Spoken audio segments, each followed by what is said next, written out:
happened, many lands like the grazing fields and those things have been allotted to many private politicians and bureaucrats by the corruption that they have done.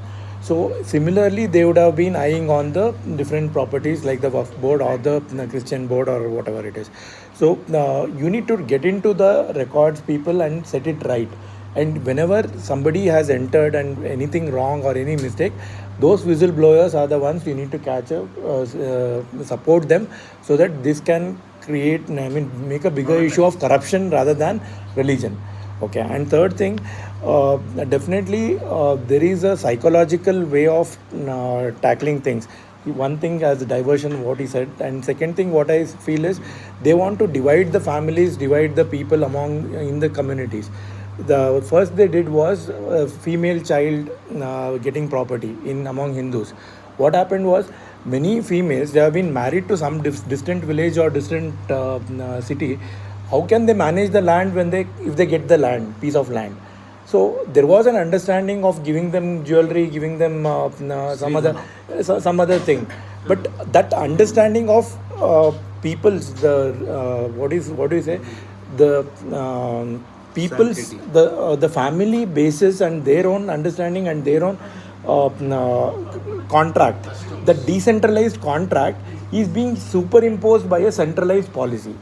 So we need to understand these things. These things are not simple things, and these things are not local things. I mean, even Indian things. These things are international things.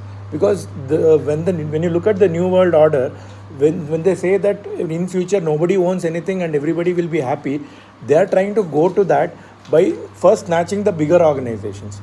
So we need to look at it in a global perspective also and a local perspective also.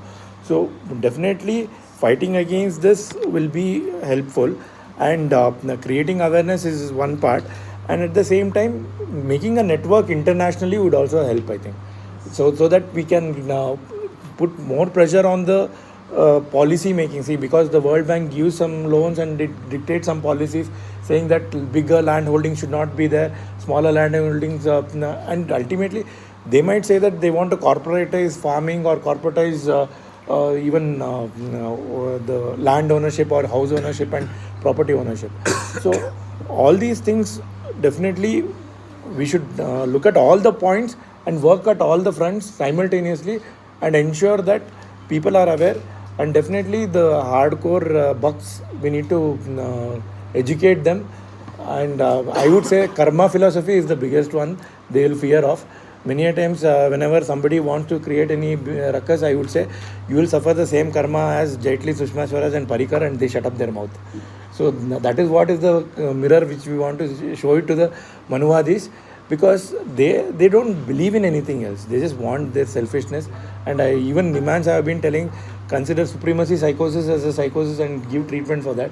So let us all work towards creating harmony and peace and better world.